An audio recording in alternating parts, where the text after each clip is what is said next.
This is part 3 of Excel Module 3, SAM end of file, or end of module project 2. We are picking up with step 11, and it says in cell F15 we want to insert a column sparkline based on the data in the range of B5 through E15. And looks like I have, let's see here, B15, excuse me, through E15, and it looks like I had already selected it. So I'm inside there, and I'm going to go to Insert, and then Sparklines, and then it is column, clustered column, or I'm sorry, I already have those lines created.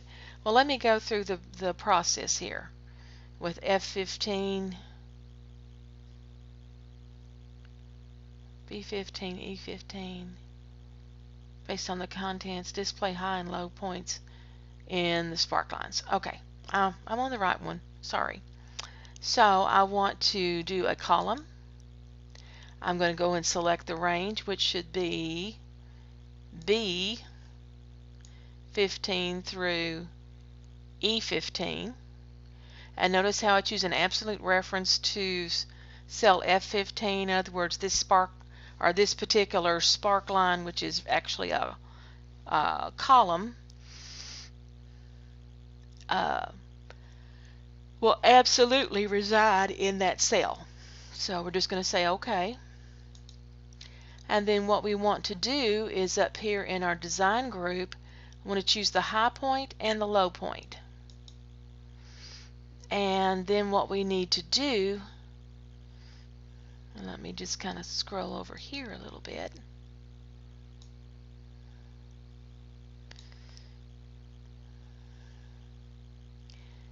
Fill, okay. F16 without formatting based on the contents of 15. So let me go back over here where I can see this. And I'm just going to use the fill handle to copy that down. And then I've already taken care of high point and low points in the spark lines.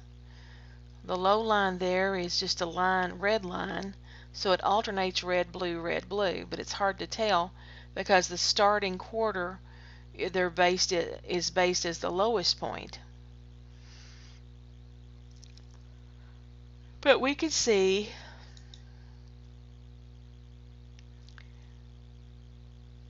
how each of the spark lines are created now. The next thing, and hopefully, and I think it's the last thing before you have to upload it, is to create a clustered column chart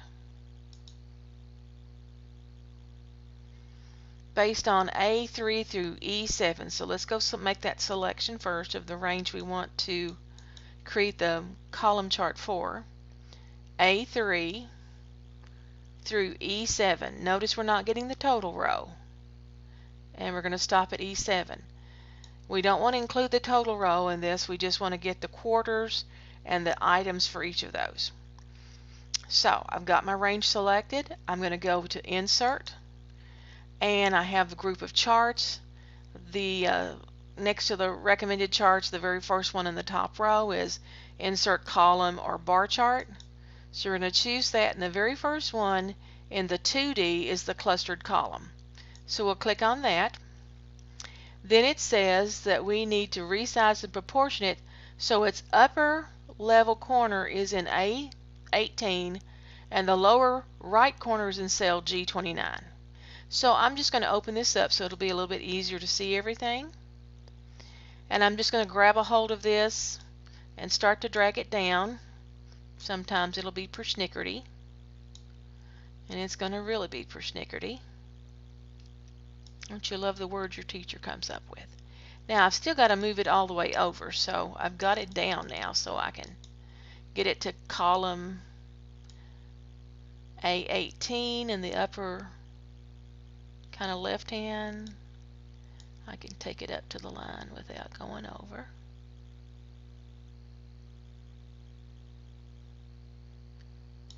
Okay, and then I'm going to scroll down a little bit so I can see G, and I'm going to take it down one line to row 29,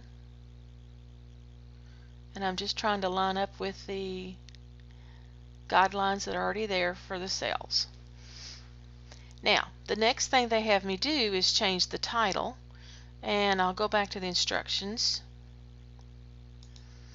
And it says use the chart layout to do a quick layout 9. Then enter projected sales as the chart title and enter sales amount as the primary vertical axis title and remove the primary horizontal axis title. Okay. So the first thing that I had thought about, I'm just going to minimize this down, was I thought, oh well, they're talking about chart tools design and they're talking one of these chart styles. I was just, oh, I'll jump to that. Well, it didn't look right.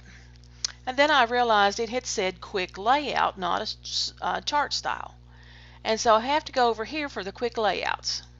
And you want the third one in the third column. So that they're kind of touching each other. And they do have an axis title for us to fill in. They have a chart title. We're going to click in the chart title and then triple click inside there if I can get my fingers to do that. There we go. And this is supposed to be, now I've forgotten the name of it. Let's see. Projected sales.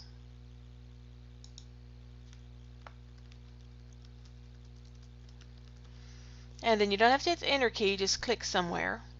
Then we want to triple click on the axis title that's turned sideways on the left hand side. Try to get a triple click in there if you can keep your mouse from moving while you're doing it. There we go. Type sales amount and then just kind of click away from that and then proofread it sideways. Make sure you spelled everything correctly. Now the axis title for the horizontal, we just want to select it and hit the delete key to make it go away. And you can get rid of your format chart area task pane. Now let's see what else needs to be done. Looks like we've done everything. In this case, what we did was embed our chart within the existing worksheet. Before, we had created a chart, a pie chart, and we put it on its own worksheet. So in this case, we were embedding it. Now your workbook should look like the final figures that you see here. And let's see here. I'm going to minimize this down and scroll up a little bit just to kind of proofread myself here. This looks right. I'm going to click on cell A1 before I save it. And I've got my quarterly percentages. I've got my amount and my net amounts. And I've got my little trend analysis there, and I've got my projected sales clustered column chart. So make sure that you save this and then you're going to close it. Now I have already submitted this because I've been trying to create this for several days now. I had some internet issues, believe it or not. If it's not one thing going out, it's another thing going out. And I couldn't stay online for several hours. So that's why I'm finishing this up so late. But that should conclude your recording, and I'll just, let me return to that for just a moment, and let me pull up the, well, I guess I closed it already. Make sure that you upload your file for SAM and have SAM grade it for you. I'd already done that, so I'm going to stop for now. Hopefully this will get you